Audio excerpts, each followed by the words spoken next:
नमस्कार बच्चों, मैं राजिका अग्रवाल आपकी साइंस टीचर। तो जैसे कि आप सभी को पता है, हमने एक नया चैप्टर स्टार्ट किया था, चैप्टर 5, जिसका नाम है जैव प्रक्रम। इसकी लास्ट क्लास के अंदर हमने क्या डिस्कस किया था, तो आपके जो डाइजेस्टिव सिस्टम है यानी कि मनुष्य में पोषण की बात हमने कही थी, जो कि आपके 5 स्टेप में कंप्लीट होती है। सबसे पहले अंतर्ग्रहण, फिर उसका होता है डाइजेशन यानी कि पाचन, फिर होता है अवशोषण, इसके बाद स्वांगीकरण और फिर होता है बहिक्षेपण। तो जो है पोषण आपका इन 5 स्टेप में कंप्लीट होता है। अब जो डाइजेशन होगा फूड का, उसके लिए जो एक सिस्टम अपने अंदर कार्य करता है, जिसे हम क्या कहते हैं, पाचन तंत्र कहते हैं। अब इस पाचन तंत्र के अंदर कौन कौन से आपके जो है अंग मौजूद होते हैं। ये जो पाचन तंत्र है, इसमें अपन 2 कैटेगरी डिवाइड करते हैं। एक है आपका आहार नाल और एक है आपके पाचन ग्रंथियां। आहार नाल जो है अपनी स्टार्ट होती है एलिमेंट्री कैनाल, मुख गुहा से, जो आपके बकल कैविटी है वहां से, और कहाँ तक जाती है, एनस तक। और जो अपनी पाचन ग्रंथियां हैं, उसके अंदर 3 ग्रंथियां हम पढ़ते हैं, लार ग्रंथि, अग्नाशय ग्रंथि और यकृत ग्रंथि। जो अपनी बकल कैविटी है, उसके अंदर क्या क्या प्रेजेंट होता है, तो बकल कैविटी के अंदर आपके टीथ प्रेजेंट है, जीभ प्रेजेंट है जो कि स्वाद का अनुभव करेगी, और जबड़े प्रेजेंट होते हैं। जो अपना टीथ है, उनके लिए मैंने आपको एक फॉर्मूला बताया था, 21-23/21-23, यानी कि आपके 8 दांतों के बारे में बताया था। तो इधर के 8, इधर के 8, ऊपर के 8 और इधर वाले 8, इस तरीके से टोटल कितने दांत, 32 दांत हो गए। 21-23 में जो 2 दांत है, एक साइड के 2 जो दांत है वो क्या है, स्टार्टिंग के कृंतनक है। फिर जो एक दांत है वो रदनक है। फिर उसके बाद जो 2 दांत है वो क्या है, प्रीमोलर यानी कि अग्र चवर्णक है। और जो लास्ट में 3 दांत है, उन्हें अपन कहते हैं चवर्णक। इस तरीके से टोटल 32 दांत जो है वो हमारे अंदर प्रेजेंट होते हैं मुंह के अंदर। लेकिन बच्चों के अंदर दूध के दांत कितने होते हैं, केवल 20 दांत जो है वो प्रेजेंट होते हैं। आ गई बात समझ में। बच्चों के अंदर अग्र चवर्णक दांत एब्सेंट होते हैं, और साथ के साथ एक जो मोलर दांत है वो भी उधर से एब्सेंट होता है। ठीक है, आ गई बात समझ में। तो इस तरीके से बच्चों के अंदर दूध के दांत होते हैं 20। अब ये जो है अपने मुंह के अंदर लार ग्रंथियां भी मौजूद होती है। कितनी, 3 जोड़ी लार ग्रंथियां पाई जाती है। कौन कौन सी, पैरोटिड ग्लैंड्स, मैंडिबुलर ग्लैंड्स, और थर्ड है आपकी सब मैंडिबुलर ग्लैंड्स। ये 3 जोड़ी लार ग्रंथियां मुंह के अंदर प्रेजेंट होती है। लार के अंदर जो आपके पाया जाता है एंजाइम, वो कौन सा है, सलाइवरी एमाइलेज, जिसे अपन टाइलिन एंजाइम भी कहते हैं। अब भोजन जो है आपकी मुख गुहा से होता हुआ कहाँ आएगा, इस ग्रसनी में। अब देखो, ग्रसनी में आपको 3, एक होती है मुख ग्रसनी जो कि भोजन अंदर लेके जाएगी, एक होती है नासा ग्रसनी जो कि श्वास अंदर लेके जाती है, और एक होती है आपकी अधोग्रसनी जिसे अपन एपिग्लॉटिस भी कहते हैं, जो इन दोनों को क्या करती है, अलग अलग करती है। जब अपन निगल रहे होते हैं तो अपन सांस नहीं ले सकते। ठीक है, तो अब ये भोजन ग्रास नली से होता हुआ ईसोफेगस, जो कि क्या है, लगभग 25 सेंटीमीटर लंबी नलिका होती है, जो भोजन को क्रमांकुचन गति प्रदान करती है। अब इस ग्रास नली से होता हुआ भोजन आ जाता है आपके स्टमक के अंदर, आमाशय के अंदर, जहां पर आपका हाइड्रोक्लोरिक एसिड रिलीज किया जाता है ऑक्जेंटिक कोशिकाओं के द्वारा, जो कि भोजन के पाचन में मदद करता है। ये जो आपका स्टमक होता है, आमाशय होता है, इसके 3 भाग होते हैं। सबसे पहला भाग होता है कार्डियक, जो कि अटैच रहता है ग्रास नली से। फिर दूसरा जो मध्य भाग होता है उसे अपन कहते हैं फंडिस, और जो लास्ट वाला भाग होता है जो कि आगे जाके किससे जुड़ेगा, छोटी आंत से, उसे अपन क्या कहते हैं, निर्गमी भाग। इस जो है स्टमक के अंदर, आमाशय के अंदर एक म्यूकस की लेयर भी पाई जाती है, जो कि क्या करती है, ये श्लेष्मा इस HCl से बचाती है आपके स्टमक को। ठीक है, इस तरीके से आपके भोजन जो है स्टमक में आ गया। अब इस स्टमक के अंदर, आमाशय के अंदर आपका भोजन जो है 3 से 4 घंटे रहता है। स्टमक से होता हुआ भोजन कहाँ जाएगा, छोटी आंत के अंदर, स्मॉल इंटेस्टाइन में, जो कि आपके क्या है, पूरे भोजन का संपूर्ण पाचन करेगी और अवशोषण करेगी। तो छोटी आंत को जब भोजन पचाना है तो इसके लिए इसको एंजाइम्स की, हार्मोन्स की, जूसेस की जरूरत होगी। तो वो आपके कौन देगी, ग्रंथियां रिलीज करेगी। तो जो अग्नाशय ग्रंथि है वो कैसी ग्रंथि है, आपकी मिश्रित ग्रंथि, जो कि अग्नाशय रस का स्रावन भी करेगी और साथ के साथ आपके इंसुलिन हार्मोन भी स्रावित करती है, बनाती है। इंसुलिन हार्मोन का क्या काम होता है? तो भोजन के अंदर रक्त शर्करा का जो लेवल है उसको कंट्रोल रखता है। अगर इंसुलिन की कमी हो जाती है तो आपके हार्मोन बढ़ जाएगा। कौन सा? इंसुलिन। इंसुलिन हार्मोन की कमी हो जाती है तो आपके जो ग्लूकोज है वो बढ़ जाता है। अब ग्लूकोज के बढ़ने से क्या होगा कि आपके मधुमेह रोग यानी कि डायबिटीज हो जाएगी। तो इंसुलिन क्या करता है? रक्त शर्करा के लेवल को कंट्रोल करता है। साथ के साथ अग्नाशय ग्रंथि आपके अग्नाशय रसों का स्रावण भी करती है जो भोजन के पाचन में मदद करते हैं। इसके बाद आती है आपकी यकृत ग्रंथि, लीवर ग्लैंड, जो कि आपके शरीर की सबसे बड़ी ग्रंथि होती है। लीवर आपके शरीर का सबसे बड़ा अंग भी है, इंटरनल ऑर्गन, आंतरिक अंग। शरीर का सबसे बड़ा बाह्य अंग कौन है? आपके त्वचा है। तो लीवर जो है उसमें रीजनरेशन की पावर पाई जाती है, यानी कि आपके शरीर का हीरो है। अगर उसका कोई भाग क्षतिग्रस्त हो जाता है तो वो फिर से खुद को बना लेता है, रीजनरेट कर लेता है। अब लीवर जो है एक रस का स्रावण करता है, यानी कि लीवर जो है आपकी बहिस्रावी ग्रंथि है। कौन से रस का? तो पित्त रस, जिसे अपन कहते हैं बाइल जूस। निर्माण यकृत ग्रंथि करेगी, लेकिन ये इकट्ठा कहाँ पर रहेगा? पित्ताशय के अंदर इकट्ठा रहेगा। ठीक है, इस तरीके से जो है आपके ये ग्रंथियां क्या करती है? जूसेस का और हार्मोन का स्रावण करती है। अब छोटी आंत के अंदर क्या हो गया? सारा भोजन जो है वो पच गया, उसका अवशोषण हो गया। अब ये जो आपका अपशिष्ट पदार्थ वाला मटेरियल है वो कहा जाएगा बड़ी आंत के अंदर। जहां पर क्या होगा? जल का अवशोषण होगा। वहां पर फिंगर लाइक स्ट्रक्चर पाई जाती है जिन्हें अपन कहते हैं विलाय, जो कि क्या करती है? इस जल का अवशोषण कर लेती है। क्या करती है? जल का अवशोषण करती है। कौन? विलाय, जो कि आपके छोटी आंत में भी प्रेजेंट है और बड़ी आंत में भी प्रेजेंट है। अब जल का अवशोषण हो गया और अपशिष्ट पदार्थ जो है रेक्टम के थ्रू, मलद्वार के द्वारा जो है बाहर निकल जाएगा। ठीक है, तो इस तरीके से आपका पूरा जो पाचन है वो कंप्लीट होता है। सेकंड आज हम पढ़ने वाले हैं श्वसन के बारे में, यानी कि रेस्पिरेशन के बारे में। अब श्वसन नाम सुनते ही आप लोगों को लगता होगा कि रेस्पिरेशन जो है केवल एक ऐसी चीज है जिसमें अपन ने सांस अंदर ली और सांस बाहर छोड़ी। रेस्पिरेशन का, श्वसन का केवल इतना सा मतलब है? नहीं, आज यही कॉन्सेप्ट मैं आपका यहाँ पर क्लियर करने वाली हूँ कि रेस्पिरेशन का मतलब केवल सांस लेना और सांस छोड़ना नहीं है। इसका मतलब ये है कि हमारी बॉडी के अंदर एनर्जी का निर्माण भी हो रहा है। कैसे? तो देखो, जो भी हमने खाना खाया है हमारी बॉडी के अंदर क्या प्रेजेंट है? ग्लूकोज। क्या है?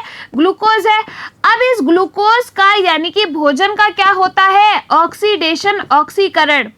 मैंने आपको केमिस्ट्री के अंदर पढ़ाया है। ऑक्सीडेशन क्या होता है? ऑक्सीडेशन, ऑक्सीकरण का मतलब होता है ऑक्सीजन का जुड़ना। ऑक्सीडेशन का मतलब क्या है? ऑक्सीजन का जुड़ना। तो जो भोजन है, ग्लूकोज है, उसमें क्या हो जाती है? ऑक्सीजन मिक्स हो जाती है। तो इस तरीके से आपके जो है पूरी श्वसन की प्रक्रिया कंप्लीट होती है। ठीक है भाई, ऑक्सीजन आपके शरीर के अंदर जाती कैसे है? तो जब आप सांस लेते हो, क्या कभी आपने दिमाग में ये चीज सोची है कि हम केवल ऑक्सीजन ही क्यों अपने शरीर के अंदर ले पाते हैं? अपने आसपास इतनी सारी गैसेस है, लेकिन फिर भी हमारी बॉडी केवल ऑक्सीजन को ही इनटेक क्यों करती है, इनहेल क्यों करती है? बाकी सारी गैसेस को क्यों नहीं करती? सोचा है कभी आपने? देखो, जो आपकी आरबीसी होती है, लाल रक्त कोशिकाएं होती हैं, उनके पास एक वर्णक होता है जिसे अपन कहते हैं हीमोग्लोबिन। क्या नाम होता है उसका? हीमोग्लोबिन नाम होता है। ये हीमोग्लोबिन क्या करता है? केवल और केवल किसको लिफ्ट देता है? ऑक्सीजन को लिफ्ट देता है। ऑक्सीजन को लिफ्ट देगा और उसको अपनी गाड़ी पे बिठा के ले जाएगा। बाकियों को लिफ्ट नहीं देगा। केवल किसको भाप दिए इसने? ऑक्सीजन को भाप दिए। ठीक है, ये क्या है? हीमोग्लोबिन एक तरीके से वन वुमेन मैन है कि केवल भाई मैं तो ऑक्सीजन पे ही टिका रहूंगा। ठीक है, इस तरीके से इसी वजह से, इस हीमोग्लोबिन की वजह से ही आपके केवल और केवल ऑक्सीजन जो है पूरे शरीर में सर्कुलेट होती है। अब ऑक्सीजन अंदर आ गई, ग्लूकोज ने इस ऑक्सीजन के साथ मिलके जो है ये ऑक्सीजन किसके साथ मिक्स हुई? ग्लूकोज के साथ। और किसका निर्माण कर लिया? ऊर्जा का निर्माण कर लिया। अब ऊर्जा जो है आपके किस फॉर्म में बनती है? तो ये जो ऊर्जा है वो आपके बनती है एटीपी की फॉर्म में। एटीपी की फुल फॉर्म होती है आपकी एडिनोसिन ट्राइफॉस्फेट। तो आपका जो ऊर्जा के बंडल है ना आपकी बॉडी के अंदर, वो क्या है? एटीपी है, एडिनोसिन ट्राइफॉस्फेट है। आई बात समझ में? तो अब ये जो है ऊर्जा के रूप में अपने बॉडी के अंदर एटीपी का निर्माण हो गया। अब एटीपी बन गई और कार्बन डाइऑक्साइड जो है, क्या बाद में जो कार्बन डाइऑक्साइड है वो शरीर से बाहर जाएगी? भाई बाहर हम जो छोड़ते हैं वो कार्बन डाइऑक्साइड है। कार्बन डाइऑक्साइड शरीर के बाहर कैसे जाएगी? तो देखो, ये कार्बन डाइऑक्साइड किस में मिक्स हो जाती है? प्लाज्मा में मिक्स हो जाती है, और ये जो है प्लाज्मा में मिक्स होके फेफड़ों के द्वारा बाहर जो है निकाल दी जाती है। कौन? आपके कार्बन डाइऑक्साइड। तो आपकी जो श्वसन की प्रक्रिया है, यानी कि जो कंप्लीट श्वसन है, रेस्पिरेशन है, उसका मतलब क्या हुआ कि सांस लेना, सांस छोड़ने के साथ साथ एनर्जी का निर्माण भी। और ये जो प्रक्रिया है वो आपके श्वसन ले करने की, यानी कि ब्रीथ इन करने की और ब्रीथ आउट करने की, वो किसके द्वारा कंप्लीट होती है? इन लंग्स के द्वारा। ठीक है, आई बात समझ में? ये छोटा सा एक ओवरव्यू जो हम पढ़ने वाले हैं। अब देखिए इधर, सबसे पहले अपन आते हैं कि कोशिकाओं में ऑक्सीजन की उपस्थिति में खाद्य पदार्थ का ऑक्सीकरण जिसमें ऊर्जा उत्पन्न होती है, क्या कहलाता है? श्वसन कहलाता है। तो अब से जो है आप जो डेफिनेशन लिखते हैं ना कि सांस अंदर लेना और सांस छोड़ना, वो बिल्कुल गलत है। अब से आप क्या डेफिनेशन लिखेंगे कि कोशिकाओं में ऑक्सीजन की उपस्थिति में खाद्य पदार्थों का क्या हो जाता है? ऑक्सीडेशन होता है, जिससे आपके क्या बनती है? ऊर्जा बनती है, जिसे अपन क्या कहते हैं? रेस्पिरेशन। ऊर्जा के लिए कोशिकाएं पोषण तत्वों का ऑक्सीजन द्वारा क्या करती है? ऑक्सीकरण करती है। तो देखो, ऑक्सीडेशन की प्रोसेस से क्या होता है आपके? जब ग्लूकोज में आपके क्या मिक्स हो जाता है? ग्लूकोज में जब आपके ऑक्सीजन मिक्स होती है तो इसका क्या हो गया? अपने भोजन का ऑक्सीडेशन हो गया, और इससे किसका निर्माण हुआ? ऊर्जा का निर्माण हुआ। अब ये जो आपकी ऊर्जा है वो किस फॉर्म में बनती है? एटीपी की फॉर्म में। एटीपी का फुल फॉर्म होता है आपका एडिनोसिन ट्राइफॉस्फेट। आपसे 1 नंबर में जो है ये क्वेश्चन पूछा जा सकता है। एडिनोसिन ट्राइफॉस्फेट कि एटीपी का फुल फॉर्म बताइए, तो एडिनोसिन ट्राइफॉस्फेट। अब देखो, आपके एटीपी का निर्माण हो गया, साथ के साथ आपके क्या बनी? कार्बन डाइऑक्साइड, जो कि किस में मिक्स हो जाएगी? प्लाज्मा में, और फेफड़ों के द्वारा बाहर फेंक दी जाएगी। कौन? Carbon dioxide. ठीक है, आ गई बात समझ में? तो इस तरीके से आपके क्या हुआ? जो भी आपने भोजन किया उसका ऑक्सीडेशन हो गया। आई कि नहीं? यही बात समझ में? अब ये जो आपका भाई ये सारी जो प्रोसेस है, श्वसन की जो प्रक्रिया है, यानी कि जो एटीपी का निर्माण होगा वो कहाँ पर होगा? एनर्जी का निर्माण जो होगा वो कहाँ पर होगा? तो आप लोगों ने पढ़ा है पावर हाउस ऑफ सेल, यानी कि कोशिका का शक्ति गृह। पढ़ा है कि नहीं पढ़ा है? ये तो हम बहुत छोटी क्लासेस में जो है पढ़ लेते हैं। तो कोशिका का जो शक्ति गृह होता है वो होता है माइटोकॉन्ड्रिया। इसी माइटोकॉन्ड्रिया के अंदर आपके ऊर्जा का निर्माण होगा। ठीक है, माइटोकॉन्ड्रिया के अंदर ही ऊर्जा का निर्माण होगा। ठीक है, तो यहाँ पर ये जो है ये पूरी प्रक्रिया कहाँ पर कंप्लीट होगी? माइटोकॉन्ड्रिया के अंदर, क्योंकि यही तो हमारा क्या है? पावर हाउस है कि नहीं? तो इस तरीके से आपके जो है किसका निर्माण हो जाता है? ऊर्जा का निर्माण हो जाता है। किसके द्वारा? श्वसन की प्रक्रिया के द्वारा। ये क्या है? जटिल जैव प्रक्रिया है। पचित भोजन का ऑक्सीडेशन करेंगे, यानी कि ग्लूकोज के साथ ऑक्सीजन जो है वो मिक्स हो जाएगी। देखो, जब हम अंदर सांस लेते हैं तो ऑक्सीजन अंदर जाती है। अब ये ऑक्सीजन जो भी खाना है हमारे अंदर ग्लूकोज है उसमें जाके मिक्स हो गई। ठीक है, तो ग्लूकोज जब आपके ऑक्सीजन के साथ मिक्स हुआ तो उससे अपनी क्या बन गई? ऊर्जा बन गई। अब ये जो है माइटोकॉन्ड्रिया में संपन्न होगी और ऊर्जा का निर्माण हो जाएगा। I can? यही बात समझ में? अब अपन सबसे पहले बात करते हैं श्वास लेने की, यानी कि ब्रीथ इन करने की। जब अपन सांस अंदर लेते हैं तो कौन सी गैस अंदर जाती है? Oxygen gas. कौन सी? ऑक्सीजन गैस जो है वो अंदर जाती है।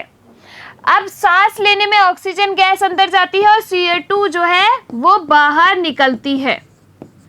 ऑक्सीजन को अंदर लेके जाने का काम कौन करेगा? तो ऑक्सीजन को अंदर लेके जाने का काम करता है अपना हीमोग्लोबिन। कौन काम करता है? हीमोग्लोबिन करता है। हीमोग्लोबिन क्या है? अपना एक रेस्पिरेटरी पिगमेंट है, एक श्वसन वर्णक है। आपने इसको श्वसन वर्णक नाम क्यों दिया? देखो मैं बताऊंगी अभी। देखो, फेफड़ों में संपन्न ऊर्जा का निर्माण फेफड़ों में नहीं होगा, ऊर्जा का निर्माण आपके कहाँ होगा? माइटोकॉन्ड्रिया के अंदर। रक्त में O2 का मिलना तथा CO2 का निकलना, ये तो क्या हुआ? ब्रीथ इन और ब्रीथ आउट वाली प्रोसेस हो गई।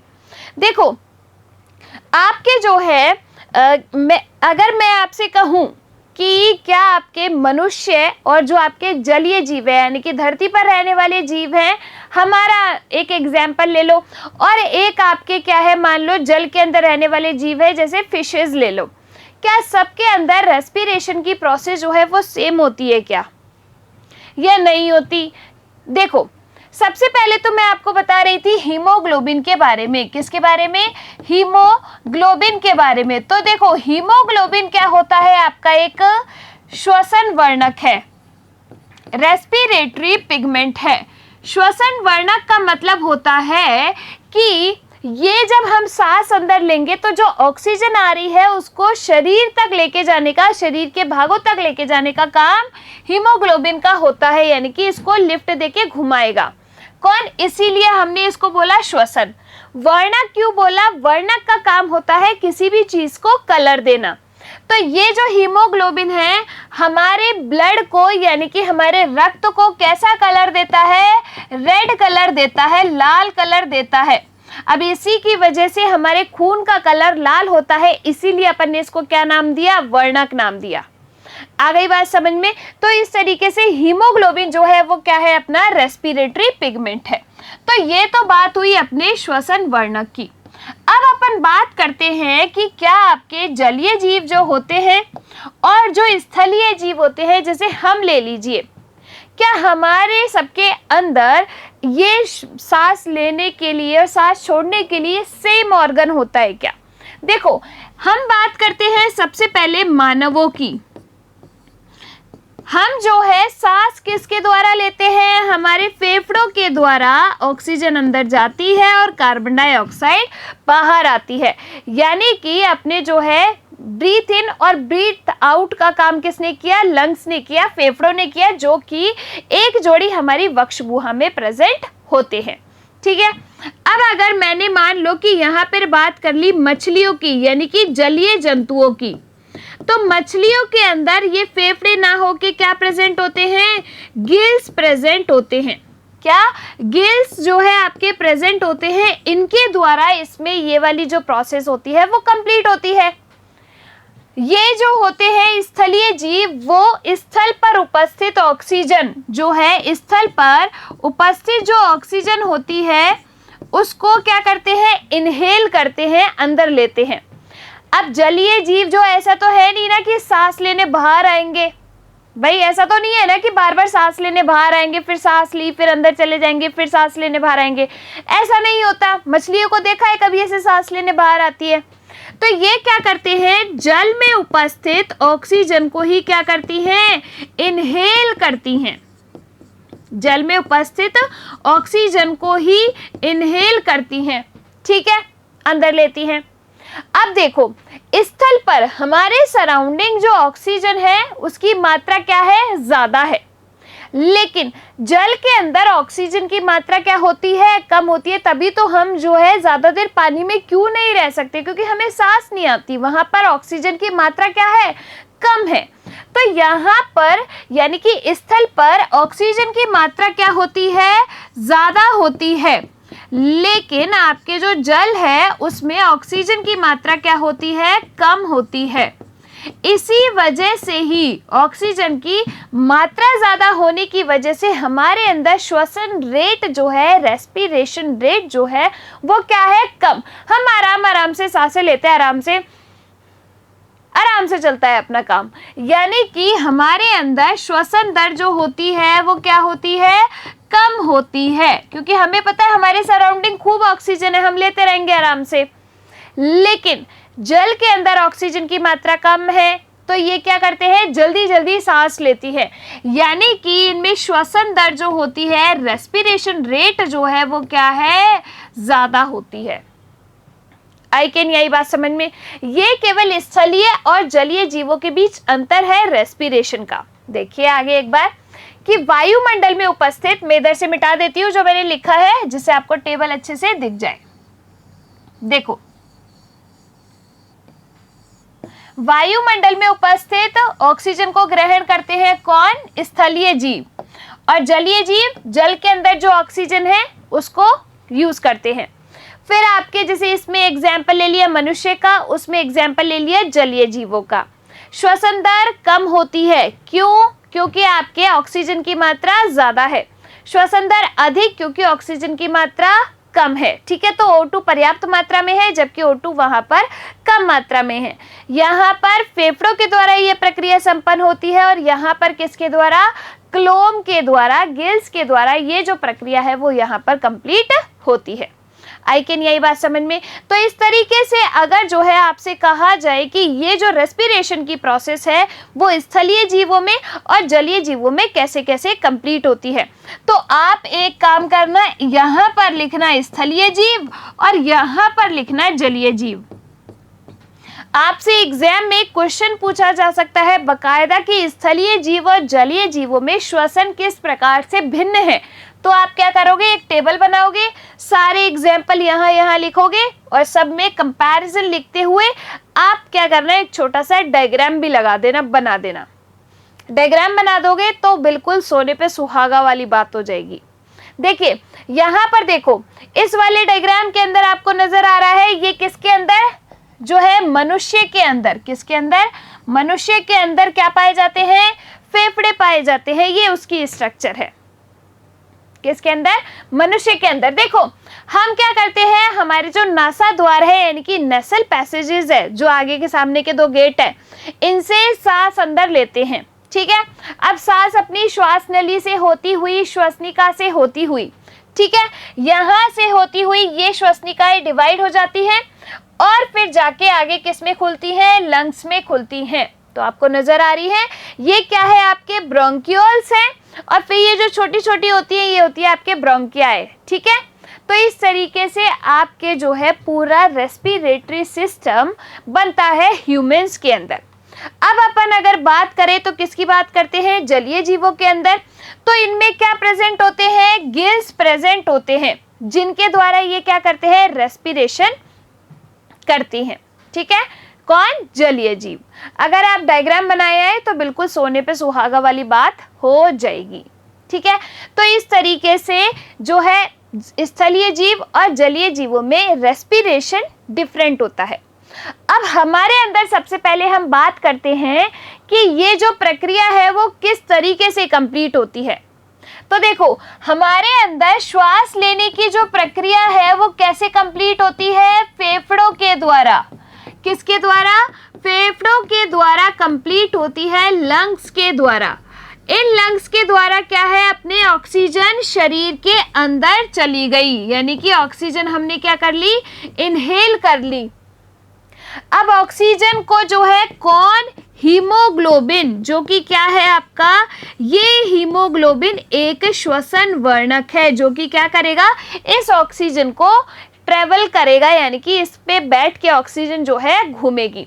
अब ये हीमोग्लोबिन जो है O2 का क्या करेगा, संचरण करेगा। O2 तो मिल गई सबको। अब इससे क्या होगा, आपके जो है ग्लूकोज में क्या हो जाएगा, ग्लूकोज में ऑक्सीजन जो है मिक्स हो जाएगी, जिससे आपके ऊर्जा का निर्माण होगा नहीं होगा, एटीपी का निर्माण। अब जब ऊर्जा बन गई, साथ में आपके क्या बनता है, कार्बन डाइऑक्साइड का निर्माण होगा। ये कार्बन डाइऑक्साइड क्या होगी, मैं इधर लिख रही हूं, ये कार्बन डाइऑक्साइड प्लाज्मा में मिक्स हो जाएगी, और प्लाज्मा में मिक्स होके ये जो है आपके फेफड़ों के द्वारा बाहर निकल जाएगी, और ये क्या आ जाएगी, बाहर आ जाएगी। यानी कि इस कार्बन डाइऑक्साइड को हम क्या कर देंगे, एक्सेल कर देंगे। ठीक है, देखिए मनुष्य में श्वसन O2 व CO2 के परिवहन की प्रक्रिया फेफड़ों के द्वारा कंप्लीट होगी। हीमोग्लोबिन आरबीसी जो कि आपका आरबीसी पे प्रेजेंट होता है। देखो आपका जो ब्लड है यानी कि रक्त है उसके अंदर वो दो तरीके के कंपोनेंट से घटकों से मिलके बना है। एक है आपका प्लाज्मा, ये हम पढ़ेंगे जब हम इसका नेक्स्ट वाला ही टॉपिक पढ़ेंगे ना, जब परिसंचरण तंत्र, उसके अंदर अपन इसको पढ़ेंगे पूरे ब्लड को। अभी थोड़ा सा ओवरव्यू मैं आपको दे रही हूँ। देखो ब्लड जो है आपका मिलके बना है प्लाज्मा से और रक्त कणिकाओं से। ये जो आपकी रक्त कणिकाएं होती है ना, ये आपके 3 टाइप की होती हैं। कौन कौन सी? एक होती है आरबीसी जिन्हें हम कहते हैं रेड ब्लड सेल्स यानी कि लाल रक्त कणिकाएं। एक होती है आपकी डब्ल्यूबीसी जिन्हें हम कहते हैं व्हाइट ब्लड सेल यानी कि श्वेत रक्त कणिकाएं। और एक होती है आपकी प्लेटलेट्स जिन्हें हम कहते हैं बिंबाणु। अब ये जो रेड ब्लड सेल्स होती है, लाल रक्त कणिकाएं होती है, गैसियस एक्सचेंज का काम करती है। क्यों? क्योंकि इनके पास क्या है? हीमोग्लोबिन है। क्या है? हीमोग्लोबिन। ये हीमोग्लोबिन क्या करेगा? आपके ऑक्सीजन को ग्रहण कर और सभी अंगों तक पहुंचाएगा। ठीक है। डब्ल्यूबीसी आपकी क्या करती है? आपकी बॉडी का एक तरीके से सोल्जर है, अर्धसैनिक है, यानी कि आपकी बॉडी की सुरक्षा करेगी। प्लेटलेट्स क्या करती है? अगर मान लीजिए आपको ब्लीडिंग हो रही है तो उसके लिए क्लॉटिंग करने का काम कौन करती है? आपकी प्लेटलेट्स यानी कि बिंबाणु। ठीक है। तो देखिए ग्लूकोज के खंडन से जो है ऊर्जा में परिवर्तन द्वारा CO2 का निर्माण हो जाएगा। भाई CO2 बन गई, अब बॉडी से क्या आ जाएगी? बाहर आएगी। तो देखो CO2 का प्लाज्मा में घुलना, प्लाज्मा के द्वारा CO2 का पुनः रक्त से वायु में जाना और नासा द्वार से बाहर जो अपने नेसल पैसेज है उनके द्वारा ये क्या हो जाएगी? एक्सेल हो जाएगी। तो ये जो प्रक्रिया है वो आपके किसके द्वारा संपन्न होती है? फेफड़ों के द्वारा।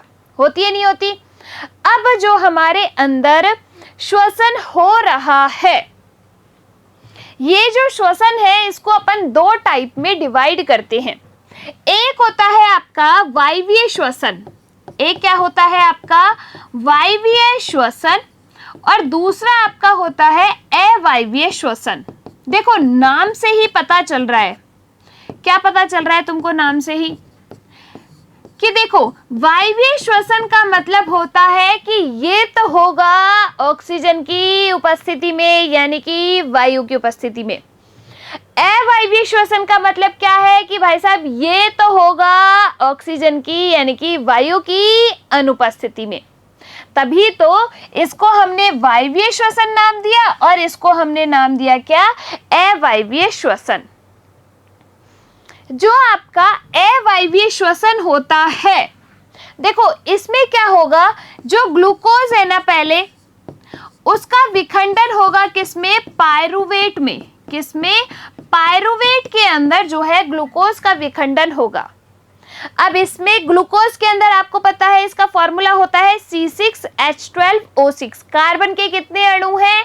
6। पायरुवेट के अंदर आपके कार्बन के 3 अणु होते हैं। ठीक है। ये जो प्रक्रिया है ग्लूकोज से पायरुवेट में कन्वर्जन की, ये आपके संपन्न होती है कहां पर? कोशिका द्रव्य में यानी कि साइटोप्लाज्म के अंदर। ठीक है। अब ये जो है पायरुवेट आगे जाके किसमें आपको याद रखना है? ये अवायवीय श्वसन के अंदर। ठीक है। एनएरोबिक रेस्पिरेशन इसको अपन इंग्लिश में कहते हैं। क्या कहते हैं? एनएरोबिक रेस्पिरेशन कहा।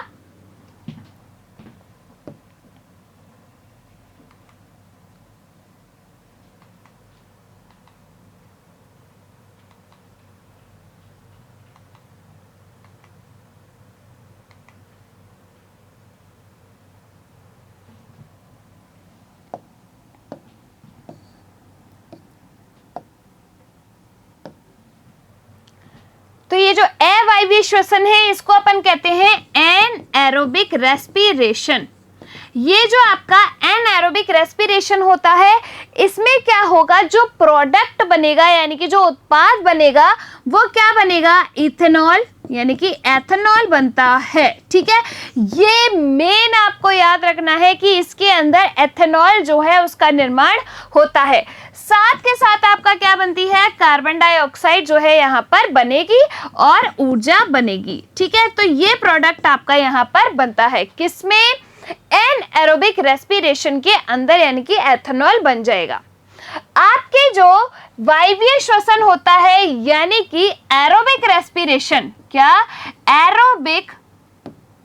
एरोबिक रेस्पिरेशन जो होता है उसके अंदर क्या होगा कि आपके जो है ऊर्जा का निर्माण होगा, आपके कार्बन डाइऑक्साइड का निर्माण होगा, यानी कि एथेनॉल नहीं बनेगा। किसमें?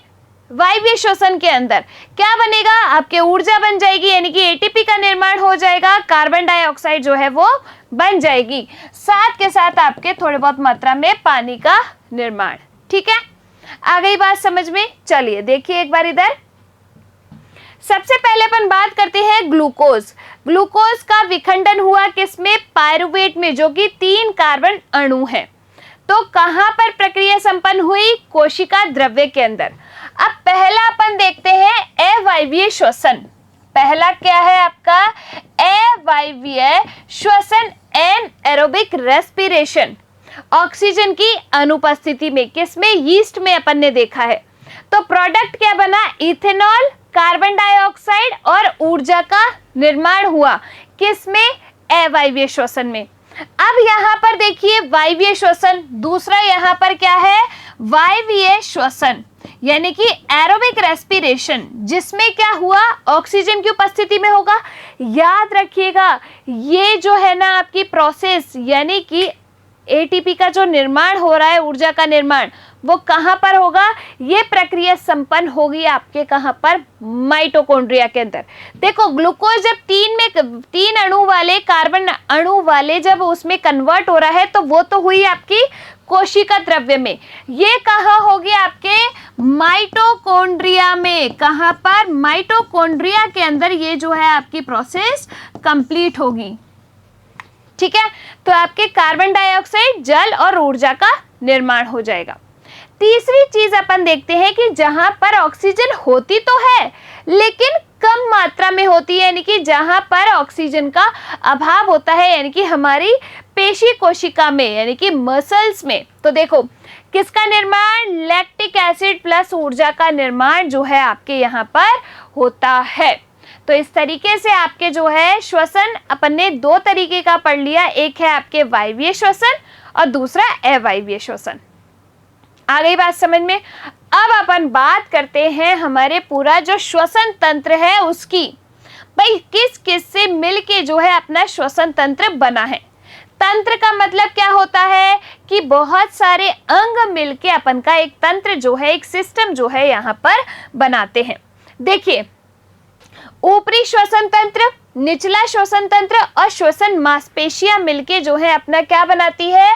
पूरा श्वसन तंत्र बनाती है, यानी कि इन सब के द्वारा अपना रेस्पिरेशन कंप्लीट होता है। ऊपरी श्वसन तंत्र में जो है अपने क्या आती है? नासिका, ग्रसनी और स्वर, जो कि अपना स्वर यंत्र है लैरिंग्स। ठीक है, फिर निचला श्वसन तंत्र में आपके श्वास नली, श्वसनी और फेफड़े। श्वास नली जो होती है ये आपके ट्रैकिया है। ठीक है, सी आकार के छल्ले इसमें प्रेजेंट होते हैं।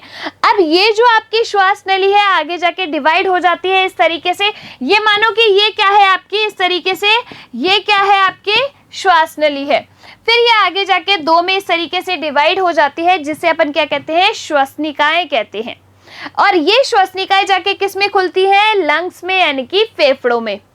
ठीक है, फिर श्वसन मांसपेशियां, तो मध्य पर डायफ्राम। ये जो डायफ्राम है ये नीचे की साइड स्थित होता है। इसके जो है कॉन्ट्रैक्शन और रिलैक्सेशन की वजह से जो है इस तरीके से ये कॉन्ट्रैक्ट और रिलैक्स करता रहता है। ठीक है, देखिए आगे इस डायग्राम के अंदर, इस डायग्राम में आपके ये सबसे पहले क्या है? नासा द्वार, यानी कि अपने नेसल पैसेज, जिनके द्वारा ऑक्सीजन अंदर जाएगी और कार्बन डाइऑक्साइड बाहर आएगी। तो इन नासा द्वार के द्वारा जो है ऑक्सीजन क्या हुई? आपके अंदर आई। ठीक है, अब ये जो आपको नजर आ रही है ये क्या है आपकी? ये है श्वास नली। क्या है? श्वास नली। ये उपसी आकार के जो छल्ले होते हैं उपास्थि वाले, उनसे बनी होती है। ठीक है, जिसको अपन क्या कहते हैं? इसको कहा जाता है ट्रैकिया। क्या कहा जाता है? ट्रैकिया कहा जाता है।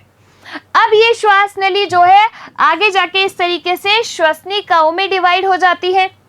और श्वसनी में डिवाइड हो जाती है और इस तरीके से आगे जाके ये जो है आपकी क्या है, ब्रोंकियाई और ब्रोंक्यूल्स में आगे डिवाइड होती हैं।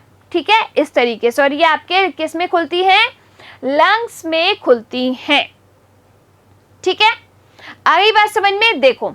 और ये क्या है, ये है आपके डायफ्राम। तो देखो ये जो नीचे की साइड प्रेजेंट होता है लंग्स के, ये होता है डायफ्राम, जो कि क्या करता रहता है, ये डायफ्राम आपका कॉन्ट्रैक्ट होता है यानी कि सिकुड़ता है, और जो है इसका रिलैक्सेशन यानी कि आराम से जो है रिलैक्स हो जाता है। ठीक है, तो इस तरीके से कॉन्ट्रैक्शन और रिलैक्सेशन होता है किसमें, डायफ्राम में, जिसकी वजह से अपने जो लंग्स हैं वो आपके कॉन्ट्रैक्ट करेंगे और क्या करेंगे, रिलैक्स करेंगे, यानी इनका साइज क्या करता रहेगा, ये छोटा बड़ा करता रहेगा। जब अपन सांस लेते हैं तो आपने देखा होगा सांस लेने पे अपनी ये जो पार्ट है यानी कि अपनी वक्ष गुहा जो है ऊपर की साइड आती है, फिर अपन जब सांस छोड़ते हैं तो ये क्या हो जाती है, रिलैक्स, यानी कि ये वापस अपने साइज में वापस आ जाती है। ठीक है, देखिए नासिका यानी कि अपनी नाक, इसके द्वारा अपन ने ऑक्सीजन अंदर ले ली। फिर द्वितीय श्वसन अंग नासिका के अलावा अपना क्या है, मुख है। तो द्वितीय श्वसन अंग क्या है आपका, मुख। अगर आप नाक से सांस नहीं ले पा रहे हो, अगर आपकी कोई नाक जो है दबा देता है तो आप मुंह से सांस लेते हो, तो इसलिए द्वितीय श्वसन अंग क्या है अपना, मुख है। फिर आपके ग्रसनी से होता हुआ ये आगे लैरिंग्स में खुलता है। फिर आपके स्वर रज्जु, लैरिंग्स क्या है आपके, स्वर रज्जु है, जिससे आपकी आवाज निकलती है एक मधुर सी। ठीक है, अब ये आगे जाके श्वास नली, ये जो आपकी श्वास नली है ये क्या है आपकी श्वास नली, जिसमें सी आकार के छल्ले जो है प्रेजेंट होते हैं, जिसे अपन क्या कहते हैं, ट्रैकिया। ये आगे जाके डिवाइड हो जाती है श्वसनिकाओं में, और ये जो श्वसनिकाएं हैं ब्रोंकियाई और ब्रोंक्यूल्स में आगे डिवाइड होते हैं। और ये किस में खुलते हैं, इन लंग्स के अंदर, इन फेफड़ों के अंदर जो है ये ब्रोंकियाई और ब्रोंक्यूल्स खुलते हैं। ठीक है, देखो अंतः श्वसन और उच्छ्वसन, यानी कि जब आप इनहेल कर रहे हो और जब आप एक्सहेल कर रहे हो। वक्षीय गुहा फैलती है जब आपने सांस अंदर ली, सांस अंदर लेके देखो सारे एक बार, वक्षीय गुहा क्या हुई आपकी, फैली। उच्छ्वसन जब आपने सांस छोड़ी तो वक्षीय गुहा मूल आकार में क्या हो गई, वापस आ गई। पसलियों से संलग्न पेशियां क्या होती है, इसमें सिकुड़ती है, कॉन्ट्रैक्ट करती है, और उसमें पेशियां जो है आपकी रिलैक्स हो जाती हैं। भाई जब आप अंदर सांस लेते हो तो जो है ऑक्सीजन अंदर जाती है, तो आपकी जो पेशियां हैं वो क्या होती है, सिकुड़ती है। जब आप सांस छोड़ देते हो तो आप बिल्कुल रिलैक्स हो जाते हो, यानी कि वो अपनी मूल आकार में वापस आ जाती हैं। वक्ष ऊपर तथा बाहर की ओर गति करता है, उसमें अपने स्थान पर वापस आ जाता है। गुहा में वायु का दाब क्या होता है, कम होता है, और उस कंडीशन में वायु का दाब अधिक होता है। वायु का फेफड़ों में भरना यानी कि ऑक्सीजन जब अपन अंदर लिए, और वायु का फेफड़ों से बाहर निकलना यानी कि कार्बन डाइऑक्साइड जो है जब अपन एक्सहेल करते हैं तो बाहर चली जाती है। तो इस तरीके से श्वसन की प्रक्रिया जो है अपने कंप्लीट होती है सांस लेने की और सांस छोड़ने की।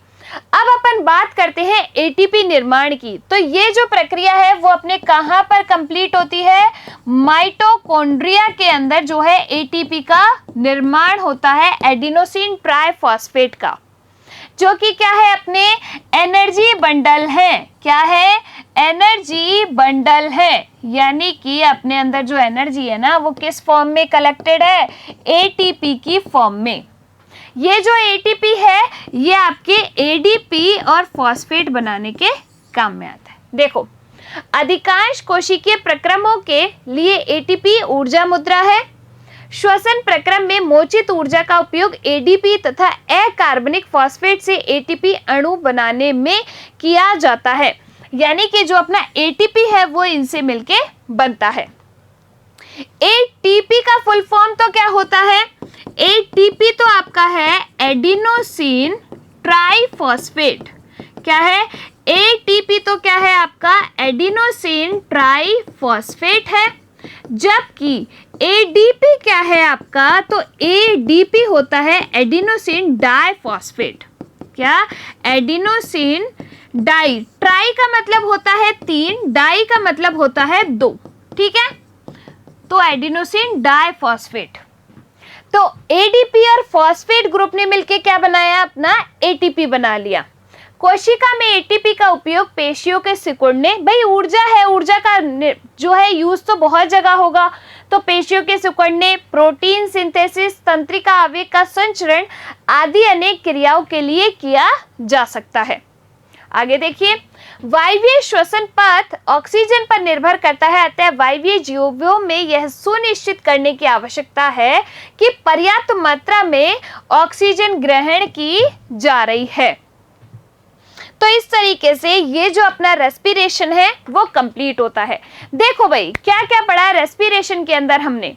रेस्पिरेशन में सबसे पहले हमने देखा कि जो रेस्पिरेशन है वो हमारे अंदर तो फेफड़ों के द्वारा, और वहां पर जो आपके जलीय जंतु हैं उनमें आपके गिल्स के द्वारा सांस लेने और छोड़ने की प्रक्रिया कंप्लीट होती है। श्वसन अपन कहते किसे हैं, तो जब ऑक्सीजन अंदर ली जाती है फेफड़ों के द्वारा और फिर आपके एनर्जी का निर्माण होता है माइटोकॉन्ड्रिया में, उसे अपन कहते हैं श्वसन। बेसिकली इसकी डेफिनेशन क्या होगी कि जो आपका पचित भोजन में उसमें ऑक्सीजन का मिलना तथा उससे ऊर्जा का निर्माण श्वसन कहलाता है। अब ये जो आपका एनर्जी है वो किस फॉर्म में बनती है, एटीपी की फॉर्म में, एडिनोसिन ट्राइफॉस्फेट, जो कि आपके माइटोकॉन्ड्रिया में उपस्थित होते हैं, यानी कि ये प्रक्रिया माइटोकॉन्ड्रिया में होगी। इससे पहले सांस लेने और छोड़ने की प्रक्रिया आपके किसके द्वारा कंप्लीट होगी, तो लंग्स के द्वारा, फेफड़ों के द्वारा कंप्लीट होगी। स्थलीय जीव और जलीय जीवों में ये श्वसन किस तरीके से भिन्न होता है, तो स्थलीय जीव वायुमंडल में उपस्थित ऑक्सीजन को इनहेल करते हैं, ऑक्सीजन की मात्रा वायुमंडल में ज्यादा है तो इसीलिए इनमें श्वसन दर क्या होती है, कम होती है और पर्याप्त मात्रा में ऑक्सीजन इनके पास उपलब्ध होती है। जबकि जलीय जीवों में जो श्वसन है वो आपके गिल्स के द्वारा कंप्लीट होता है, क्लोम के द्वारा कंप्लीट होता है। आपके जो ये क्या करते हैं, जल में उपस्थित ऑक्सीजन को ही इनहेल करते हैं। अब ये जल में उपस्थित ऑक्सीजन की मात्रा क्या होती है, कम होती है, इसीलिए जो है इनमें श्वसन दर क्या होती है, ज्यादा होती है। आपके क्या हुआ कि आपने नासा द्वार के द्वारा ऑक्सीजन जो है आपके अंदर गई, आपके आरबीसीज यानी कि रेड ब्लड सेल्स के पास एक श्वसन वर्णक मौजूद होता है जिसका नाम है हीमोग्लोबिन। वो इस ऑक्सीजन को शरीर के सभी अंगों तक पहुंचाता है।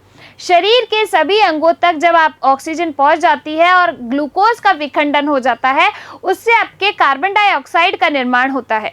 ये कार्बन डाइऑक्साइड प्लाज्मा में मिक्स हो जाती है और फिर जो है फेफड़ों के द्वारा बाहर निकाल दी जाती है। यानी कि सांस लेने और छोड़ने की प्रक्रिया अपने फेफड़ों के द्वारा कंप्लीट हुई, लेकिन एनर्जी का निर्माण हुआ माइटोकॉन्ड्रिया के अंदर। श्वसन दो प्रकार का, वायवीय और अवायवीय। वायवीय श्वसन में क्या होगा कि जो प्रोडक्ट बनेगा वो क्या बनेगा, आपका कार्बन डाइऑक्साइड, ऊर्जा और जल का निर्माण होगा। जबकि अवायवीय श्वसन के अंदर इथेनॉल बनेगा, कार्बन डाइऑक्साइड बनेगी और ऊर्जा बनेगी। जहां पर ऑक्सीजन की कम मात्रा उपलब्ध होती है जैसे हमारी पेशियों में, वहां पर लैक्टिक एसिड जो है वो बनता है, साथ के साथ एनर्जी का निर्माण होता है।